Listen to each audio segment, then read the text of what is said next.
The rain poured relentlessly against the glass windows of the quaint little house on Elm Street.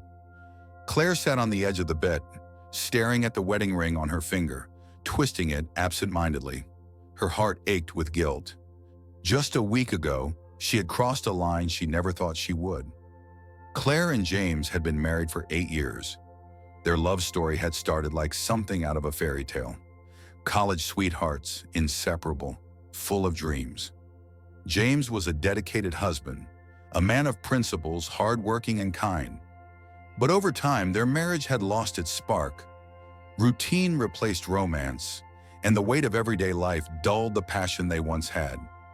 James worked long hours trying to provide for their future, and Claire found herself feeling lonely, unnoticed. Then came Daniel. Daniel was charming, spontaneous, and attentive in ways James had not been in years. He was a colleague at work, someone who listened to her frustrations and made her feel desired again. At first it was harmless, lunches, deep conversations, stolen glances. But one evening, after too much wine and lingering emotions, one thing led to another. A mistake, a betrayal. Now, sitting alone in the bedroom she shared with James, Claire was drowning in regret. The moment of passion had quickly turned into an unbearable burden. She had always believed in loyalty, in the sanctity of marriage, and now she had become the person she never thought she could be. James returned home late that night. The exhaustion in his eyes was evident, but so was the love. He kissed her forehead gently, unaware of the storm raging within her. Claire wanted to confess, to unload the truth and beg for forgiveness, but fear gripped her. What if it destroyed everything? What if she lost the man who had always been her rock? Over the next few weeks, the weight of her secret became unbearable. She pulled away from Daniel, realizing he was never what she truly wanted. James, despite his busy schedule, started noticing her distance. One evening, as they sat across from each other at dinner, he reached for her hand. "Claire, are you okay? You've been distant lately. Is something wrong?" His voice was filled with concern. Tears welled up in her eyes. She couldn't do it anymore. She had to tell him. "James, there's something I need to tell you." Her voice trembled. She watched as his expression shifted from concern to a deep, unshaken focus. And then she confessed. Every painful detail, every moment of weakness, every regret that had eaten her alive. Silence filled the room like a suffocating fog. James closed his eyes, his jaw tightening. Claire braced herself for the anger, the hurt, the devastation. But he didn't shout. Instead, he stood up, walked to the window and stared outside for what felt like an eternity. Finally, he spoke, his voice barely above a whisper. "Why?" Her heart shattered at the pain in his voice. "I don't know. I was lonely. I felt invisible. I never wanted to hurt you. I hate myself for what I've done."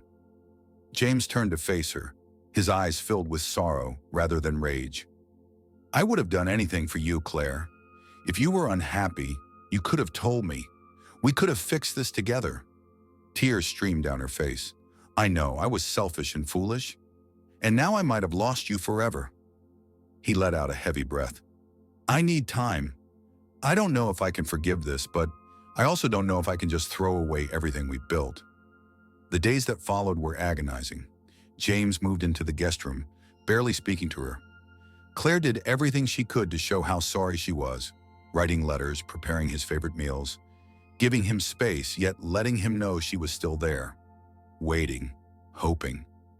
Weeks turned into months, and one evening, James finally sat down beside her on the porch. "I've thought a lot about us, about everything.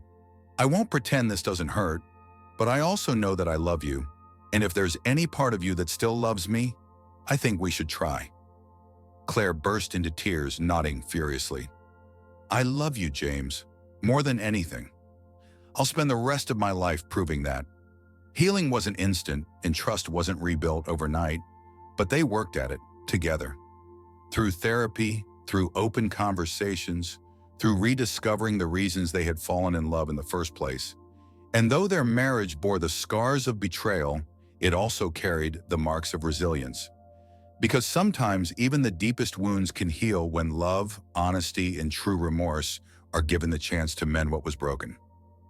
Additional details and symbolism. As James struggled with his emotions, he often found himself retreating to their backyard, where an old oak tree stood.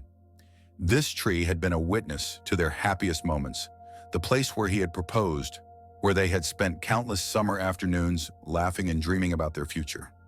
Now it felt like a symbol of what was lost. Claire, on the other hand, found solace in the small journal she had kept since college.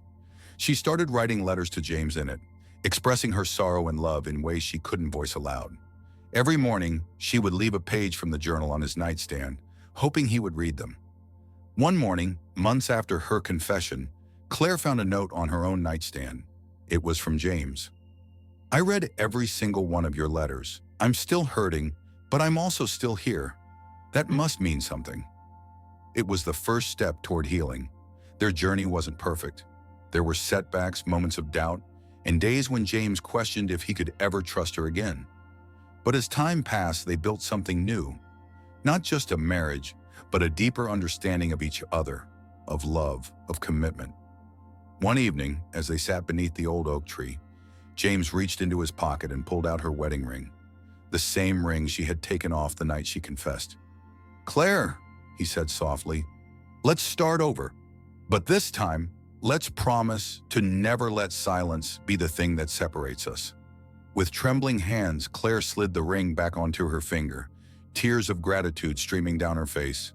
And for the first time in a long time, she truly believed in second chances.